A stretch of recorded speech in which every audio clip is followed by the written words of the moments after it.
പ്രായം തികഞ്ഞ ഒരു പെണ്ണാണ് നീ. ആ ആഭാസൻ പ്രായം ചെന്ന രണ്ട് പെൺകുട്ടികളെയും കൊണ്ട് അച്ഛൻ ഈ പറയുന്ന ആഭാസന്റെ അവിടെ പാർക്കാൻ ചെന്നിരുന്നു. എന്നിട്ടൊന്നും സംഭവിച്ചില്ലെങ്കിൽ ഇപ്പൊ തീരെ ഭയക്കണ്ട.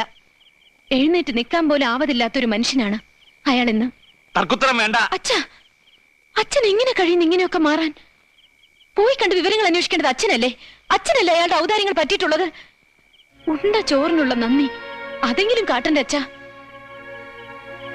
വേറൊരുത്തന്റെ ഔദാര്യത്തില് ഇപ്പൊ 3 നേരം സുഭിക്ഷയായിട്ട് കഴിയാന്ന് വന്നപ്പോ എല്ലാം മറന്നു. മതി പ്രസംഗിച്ചത്. ഇനി ഞാൻ അറിയാതെ നീ എവിടെ പോകരുത്, മനസ്സിലായോ?